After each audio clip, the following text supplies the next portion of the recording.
Pada suatu ketika, tepatnya di SMPN 1 Bulungan, terdapat seorang guru mata pelajaran IPS yang sedang mengalami kesulitan dalam menjelaskan materi. Guru tersebut terlihat cenderung hanya memperhatikan slide PowerPoint yang dirancang saja, tanpa memperhatikan dan melakukan interaksi dua arah dengan peserta didik yang saat itu sedang diajar. Ibu Novita tepatnya, seorang guru lulusan S1 Pendidikan IPS Universitas Borneo Tarakan. Dan diketahui pula bahwa ternyata guru tersebut merupakan tenaga pendidik yang baru saja menjalani tugasnya sebagai guru baru di sekolah tersebut. Ini merupakan minggu ke-12 bagi Ibu Novita untuk mengajar, dan mulailah timbul perasaan frustasi dan rasa bimbang akibat kesulitan yang dialami Ibu Novita ketika proses pembelajaran sedang berlangsung. Hal tersebut tentu saja berdampak pada peserta didik yang menjadi tidak fokus dan sulit menyerap materi pembelajaran yang diberikan. Sore pun tiba. Ibu Novita yang sejak 3 minggu terakhir merasakan kesulitan tersebut, akhirnya memutuskan untuk menghubungi Kepala SMPN 1 Bulungan dengan maksud meminta saran dan arahan agar mendapatkan solusi atas permasalahan yang dialami.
Pak Evan selaku kepala sekolah pun meminta RPP kepada Ibu Novi, membacanya dan kemudian mengajak Ibu Novi untuk berdiskusi terkait kegiatan-kegiatan yang perlu dilakukan. Untuk selanjutnya akan bersama-sama menyusun instrumen supervisi klinis. Setelah selesai berdiskusi, maka Pak Evan pun memberikan arahan kepada Ibu Novi untuk mempersiapkan proses pembelajaran di dalam kelas sesuai dengan hasil diskusi yang dilakukan sebelumnya. Untuk kemudian dilakukan proses pengamatan kepada Ibu Novi secara langsung melalui aplikasi Zoom, sehingga memudahkan Pak Evan dalam melakukan analisis terkait apa saja kendala sesungguhnya yang terjadi dalam proses pembelajaran.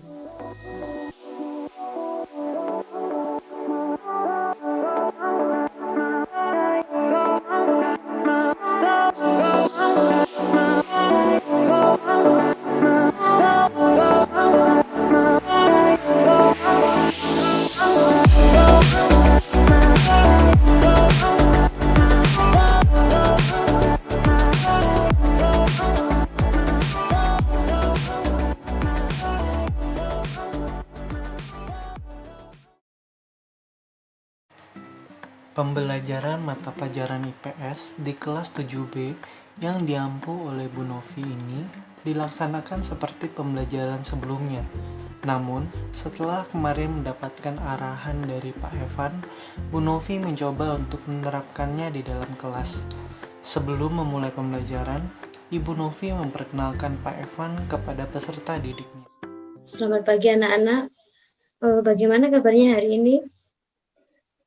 Selamat pagi, Ibu. Pagi, Bu. Untuk pertemuan hari ini, apakah ada yang absen? Kurang tahu, Bu. Ya, nanti ketua kelas, kalau ada yang tidak masuk, bisa langsung diberitahukan kepada saya ya. Untuk pertemuan hari ini, kebetulan kita akan ditemani oleh Bapak Evanli, selaku Kepala Sekolah. Selamat pagi, Bapak Evanli. Ya, selamat pagi Ibu Novita dan anak-anak sekalian. Terima kasih atas kesempatan yang diberikan kepada saya.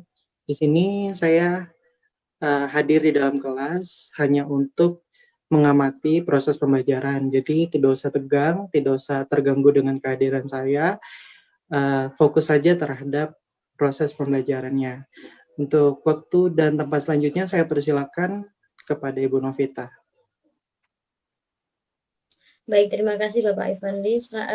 Untuk pertemuan hari ini, kita akan membahas mengenai kegiatan ekonomi dan pemanfaatan sumber daya alam ya anak-anak. Baik, saya izin share screen dulu.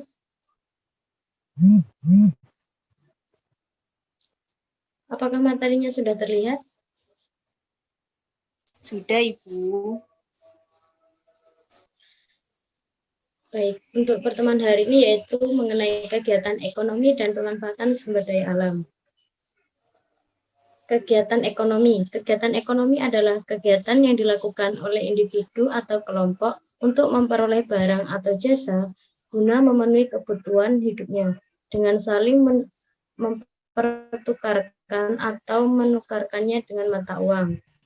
Zaman dahulu kegiatan ekonomi adalah barter, yaitu saling menukar barang. Kegiatan ekonomi sendiri itu ada 3. Yang pertama produksi, kemudian konsumsi, dan kemudian ada distribusi. Selanjutnya kegiatan produksi. Kegiatan produksi itu apa sih? Jadi kegiatan produksi adalah segala kegiatan yang menghasilkan barang dan atau jasa serta menambah nilai guna suatu barang dan jasa. Contoh kegiatan produksi adalah petani menanam padi, merawat tanamannya dengan memberi pupuk, kemudian memanen padi, kemudian mengolah padi untuk dijadikan beras adalah kegiatan produksi. Kegiatan produksi tidak hanya memproduksi barang tetapi juga memproduksi jasa seperti guru, dosen, jaksa, dan lain sebagainya. Orang yang melakukan kegiatan produksi, baik barang ataupun jasa, ini dinamakan sebagai produsen. Selanjutnya yaitu kegiatan distribusi. Kegiatan distribusi adalah kegiatan menyalurkan barang atau jasa hasil produksi kepada penggunanya. Untuk orang yang melakukan kegiatan distribusi sendiri dinamakan sebagai distributor. Yang terakhir yaitu kegiatan konsumsi, di mana kegiatan konsumsi adalah kegiatan untuk mengurangi nilai guna suatu barang atau jasa. Orang, kelompok, atau lembaga yang melakukan kegiatan konsumsi dinamakan sebagai konsumen. Konsumen sendiri ini dibagi menjadi 3, yaitu rumah tangga, pemerintah, dan perusahaan industri. Tempat untuk melakukan kegiatan jual dan beli ini dinamakan pasar.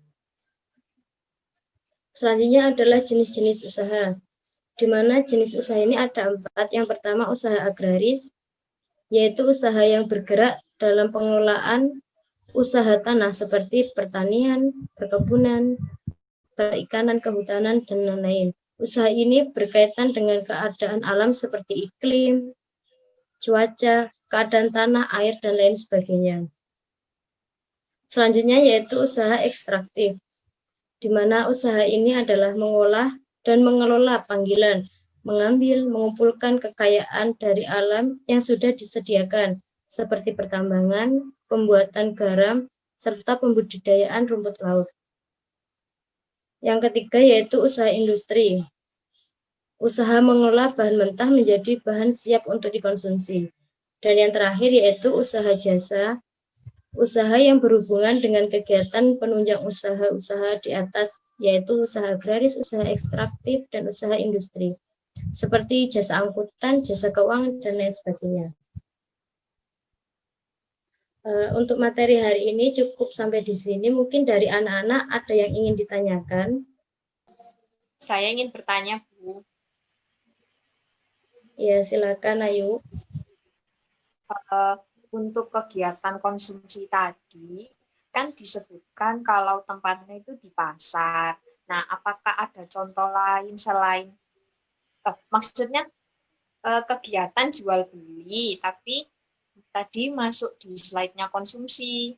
Terus itu apa ada contoh lain kegiatan jual beli tempatnya itu selain di pasar? Gitu. Terima kasih. Ya, untuk kegiatan jual beli itu tidak hanya di pasar ya, Ayu. Jadi, misal kamu di toko itu melakukan jual beli itu juga termasuk kegiatan ekonomi. Gimana, Berarti, Ayu? Apakah sudah dipahami? Misalnya kayak yang jualan di online shopping gitu, Bu, apa juga kegiatan jual beli ya? Ya, itu tetap dinamakan kegiatan jual beli, meskipun dengan sistemnya online. Oh iya, Bu, saya sudah paham. Terima kasih. Ya, sama-sama. Mungkin untuk pertemuan hari ini dapat dicukupkan ya, anak-anak. Untuk selanjutnya nanti akan saya sampaikan pada pertemuan berikutnya. Terima kasih, semoga anak-anak dalam keadaan sehat. Selamat pagi, selamat beristirahat.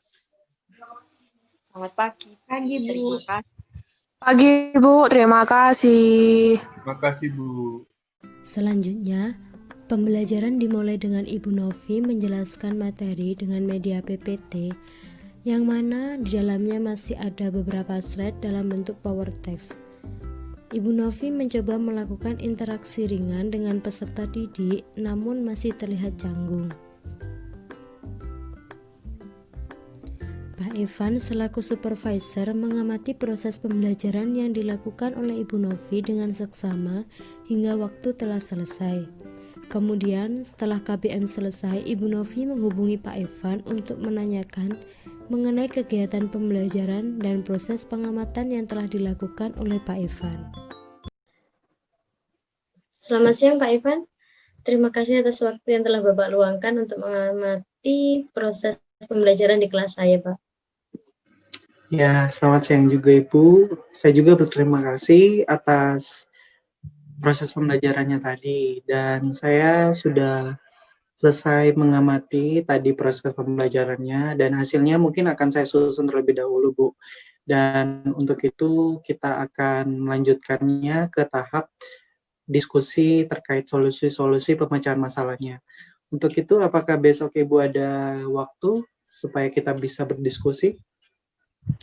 Baik Pak Evan, kebetulan besok saya mengajar di jam terakhir pukul 10 hingga 12. Oh, oke.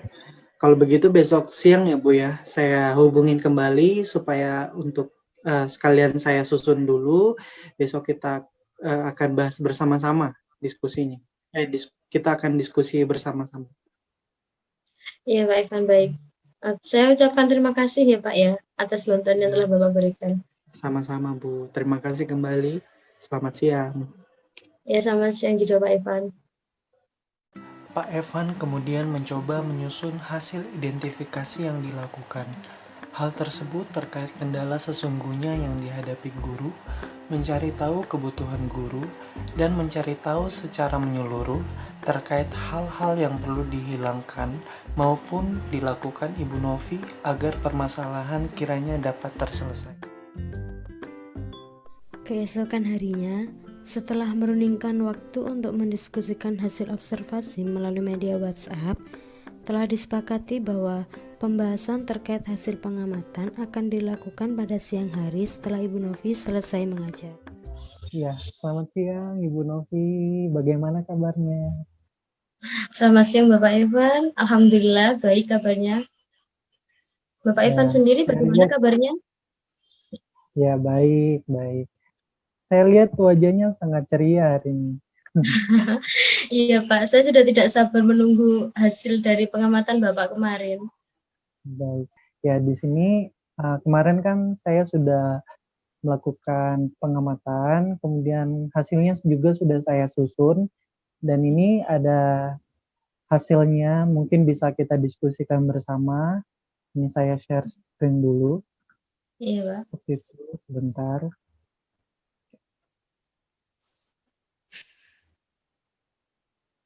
Ya, di sini apakah sudah terlihat, Bu? Sudah Bapak?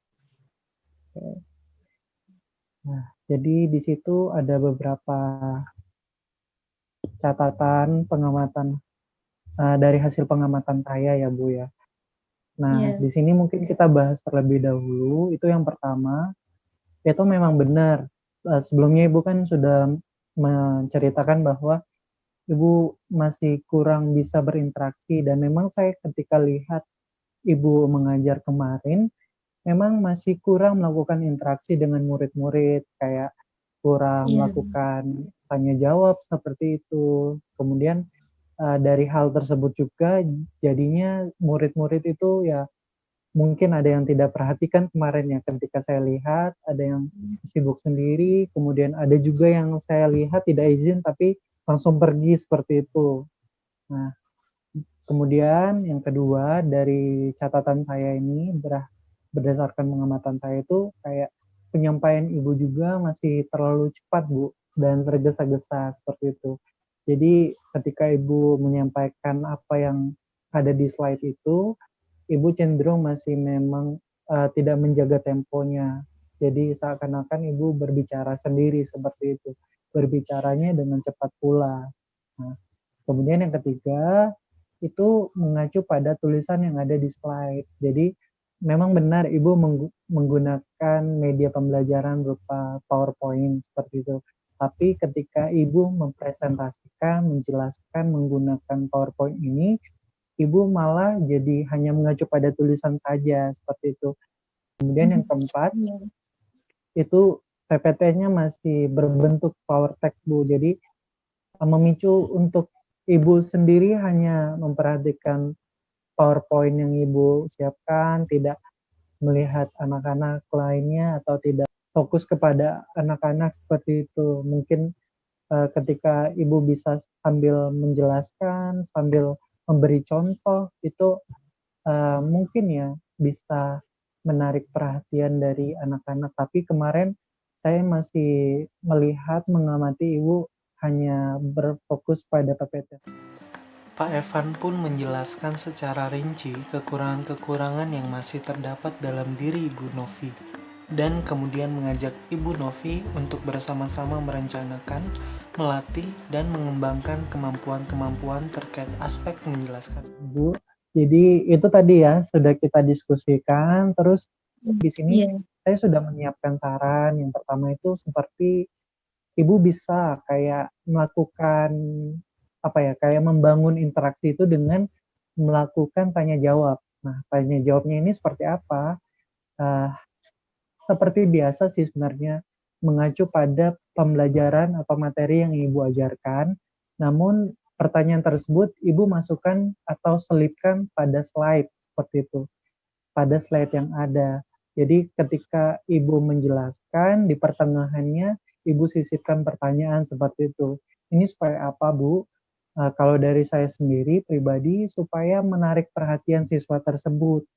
Nah, menarik perhatian siswa tersebut karena yang kita tahu sendiri ketika kita mengajar di dalam kelas, memang pada dasarnya ada siswa yang bisa memang full memperhatikan Ibu, ada juga yang gampang atau mudah terbagi fokusnya. Jadi ketika Ibu di sela-sela atau di pertengahan penyampaian materi ada slide pertanyaan, itu bisa menarik perhatian mereka juga supaya mereka fokus dan terarah kepada apa yang Ibu sampaikan seperti itu. Kemudian supaya pertanyaan yang ingin ditanyakan itu tidak lupa, karena pada dasarnya kan kita sendiri memiliki keterbatasan.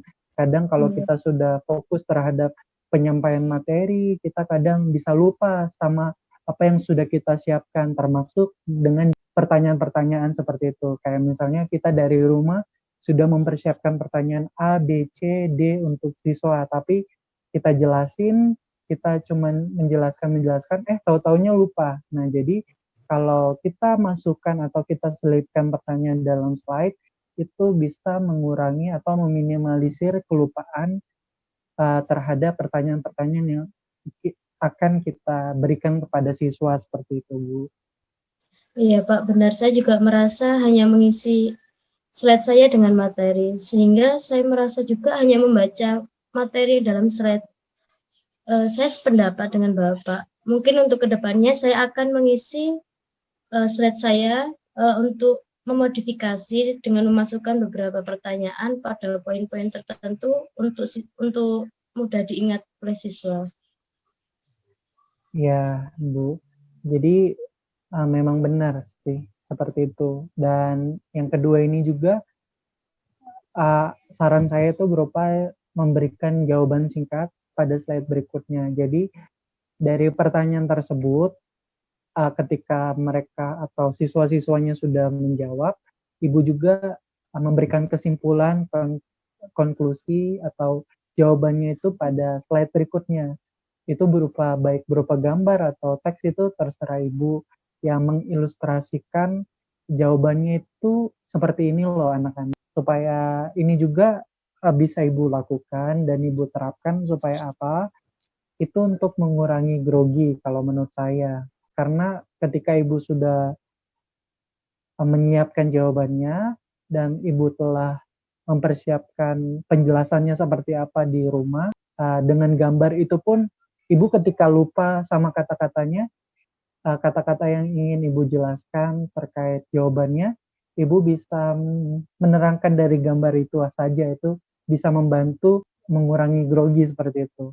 Kemudian supaya terlihat lebih siap lagi, karena Ibu ketika mempersiapkan slide, pertanyaan, kemudian dengan jawabannya, kemudian dengan penjelasannya akan memacu Ibu untuk mempersiapkannya lebih baik lagi seperti itu, Bu.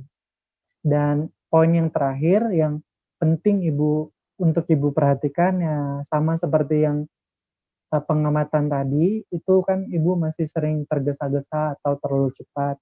Jadi saran saya ketika Ibu menjelaskan ke depannya bisa dipelankan, bukan volume suaranya tapi temponya. Jadi bisa lebih pelan lagi temponya seperti itu, Bu. Baik Pak Evan, terima kasih saran, masukan, dan bantuan yang Bapak berikan kepada saya.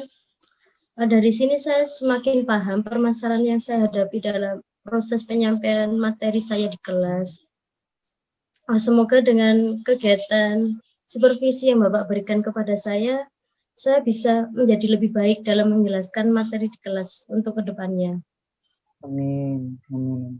Ya, terima kasih juga Ibu Novi kita sudah banyak berdiskusi hari ini. Semoga yang kita diskusikan ini bisa bermanfaat buat Ibu Novi juga, dan saya juga berpesan ketika mungkin Ibu menerapkan hasil diskusi kita ini bisa diterapkan dulu. Kalau misalnya memang masih ada terjadi permasalahan, Ibu jangan sungkan untuk menghubungi saya lagi supaya kita bisa mencari solusinya seperti itu ya Bu ya. Baik Pak Evan, saya akan mencoba menerapkan saran dan masukan dari Bapak. Saya ucapkan terima kasih sekali lagi ya Bapak atas bantuan dan saran yang Bapak berikan kepada saya.